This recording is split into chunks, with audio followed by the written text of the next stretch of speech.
আজকে আমরা অষ্টম শ্রেণী 6.2 অনুশীলনীর 9 নম্বর অঙ্ক আমরা আলোচনা করবো। হ্যাঁ, এই অঙ্কটা করে দেখে অনেক লেখা আছে, কোন ভগ্নাংশের লবের সাথে 5 যোগ করলে এর মান 2 হয়। আচ্ছা, 2 হয়। আবার হর থেকে 1 বিয়োগ করলে এর মান কত হয়? 1 হয়। ভগ্নাংশটি নির্ণয় করো। এই তো এখন তোমাদের জানা আছে যে ভগ্নাংশের অঙ্ক থাকলে 3টা কথা বলতে হয় বা জানতে হয়। সেই 3টা কি?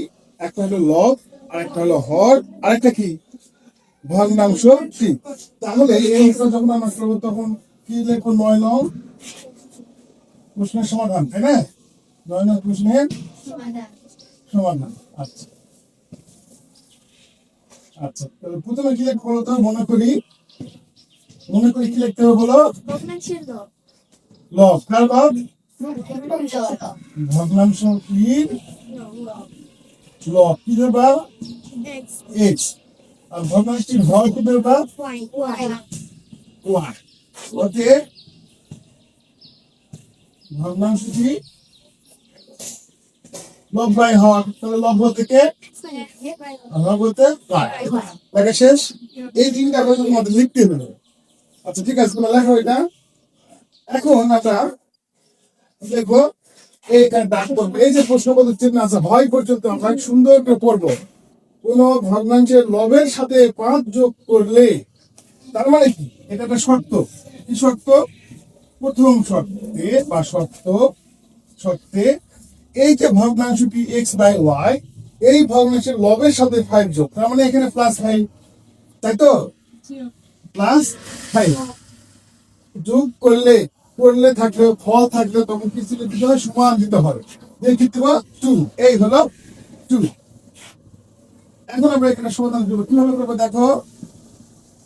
আমরা এই যে 2 নিচে মনে করবো কি একটা আছে 1, আমরা আগে গুণ করবো। সাধারণত এক্স যেখানে লেখা থাকবে সেই কোনটা আগে গুণ করবো। তাহলে কি থাকবে? এক্স প্লাস 5 সমান 2y, বা এক্স মাইনাস 2y সমান -5। এটা হচ্ছে সমীকরণ 1। ঠিক আছে, এটা নাও।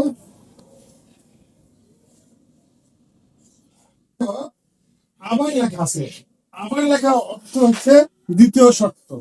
তাহলে আমরা এখানে কি লিখবো? দ্বিতীয় শর্তে। দ্বিতীয় শর্তে থাকবে ওই যে ভগ্নাংশটা লিখছি এক্স বাই ওয়াই, উপর লেখা থাকবে। এখন আমরা পরে দেখি কি লেখা আছে। ওই হ্যাঁ, আবার হর থেকে কি 1 কি করতে হবে? বিয়োগ করি। তাহলে হর কোথায় আছে? নিচে। ওয়াই সেটা হর না। 1 বিয়োগ করলে এর মান 1 হয়। তার মানে কি? সমান 1 হয়, বা ফল থাকলে কি হয়? 1 হয়। এখন আমরা কি করবো? আড়াআড়ি কোণ দেবো না? এই 1 এর নিচে কি আছে? 1। আড়াআড়ি কোণ মানে হচ্ছে এই কোণের সাথে এই কোণ, এই কোণের সাথে এই কোণ, তাই তো? x সমান কি হবে? y minus 1। y minus 1। এখন আমরা বাঁ দিকে কি করবো? x এই y এর পাশে এসে মাইনাস হয়ে গেল, সমান সমান -1। এটা সমীকরণ কত? 2। এখন 1 নং সমীকরণ ও 2 নং সমীকরণ বিয়োগ করে পাই। এখন সমীকরণ কি আছে বলতো? বলতে x মাইনাস 2y -5। হ্যাঁ, আর 2 নং সমীকরণে কি পাইছি? এখানে আমরা এখানে পাইছি পাশাপাশি x মাইনাস y সমান -1, তাই তো? এই দুটো সমীকরণ আমরা কি করে লিখছি? বিয়োগ করে পাই। তাহলে বিয়োগ করার নিয়ম কি? চিহ্ন পরিবর্তন। চিহ্ন কি পরিবর্তন কিভাবে? এখানে প্লাস আছে মাইনাস, এখানে মাইনাস আছে কি হবে? প্লাস, এখানে মাইনাস আছে কি হবে? প্লাস। তাহলে পরিবর্তন করলে দেখো প্লাস হয়েছে আর মাইনাস ক্যান্সেল। তাহলে এখানে কি হবে বলতো? -y। কেন মাইনাস হলো বলতো? এখানে উপরে আছে -2 আর এখানে +1, বিয়োগ করলে একটা y হবে না? আর এখানে কত বলো? -4। মাইনাসে মাইনাসে ক্যান্সেল, তাহলে কি থাকবে? y সমান 4। তাহলে y মানে কার মান পেলাম? হরের মান পেলাম। হরের মান কত? 4। এই যে y এর মানটা এখন আমরা যে কোনো একটা সমীকরণে বসাবো। ধরে না সমীকরণে একই বসাবো, ঠিক আছে? তা তোমরা উঠাই নাও। এখন আমরা লিখবো ভাষা। দেখো তোমরা আনসার হয়ে গেছে পয়েন্টে ওয়াই এর মান কত 4, তাহলে ওয়াই সমান 4 মান কি আমরা কি করব, এই মানটি 1 নং সমীকরণে 2 নং সমীকরণে বসালে হবে, কোনো সমস্যা নাই। 1 নং সমীকরণে বসিয়ে পাই, বসিয়ে পাই। তাহলে 1 নং সমীকরণে কি লেখা আছে বলো তো? x minus 2y equal minus 5, বা এই যে আমরা এখন এই যে y মান কত পাইছি, ও এই ফর্মাটটা এখানে বসাই দেব। তাহলে দেখো ভালো করে দেখো, উপরের দিকে তাকাও, x minus 2 এই যে ইনটু y এর মান এখানে 4 সমান মাইনাস কত 5, তাই তো? এখন আমরা কি করব বলো তো? x মাইনাস এই যে 2 আর 4 গুণ আছে, গুণ করব 4 তে 8, 8, আচ্ছা ওকে, মাইনাস 5। এখন আমরা কি করব বলো তো? x এই যে বল থাকবে, এই সমান এখানে আসবে, এই মাইনাস 5 এখানে দেখবো, আর এই মাইনাস এই সমানের পাশে গেলে কি হয়? গুড। অতএব x সমান কত পাইলাম? কত হবে বলো তো? এই দুটো কি যোগ হবে না বিয়োগ হবে? অবশ্যই বিয়োগ হবে। কেন বিয়োগ হবে? কারণ প্লাস আছে মাইনাস আছে, রাইট? তাহলে বিয়োগ করলে কত হবে? 3, সামনে চিহ্ন প্লাস হবে। কেন প্লাস হবে?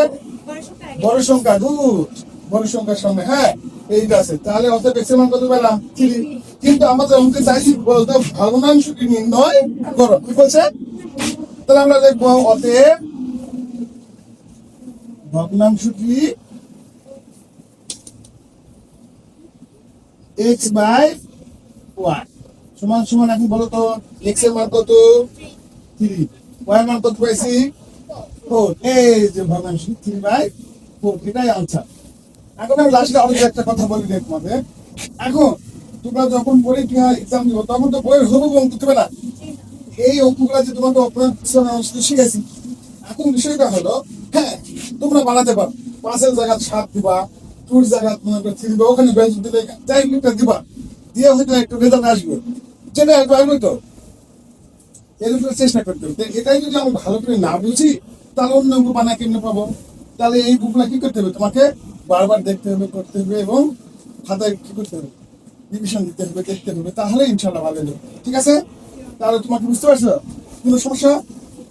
আচ্ছা ওকে। ওই অঙ্কটা সিস্টেমে আমি কি করছি, শুধু ডিজিট চেঞ্জ করছি, ওখানে সেভ হয়ে গেছে। ঠিক একইভাবে তোমরা এটা বাক্সা থেকে আগামীতে করে নিয়ে আসবে এবং প্র্যাকটিস করবে। ঠিক আছে?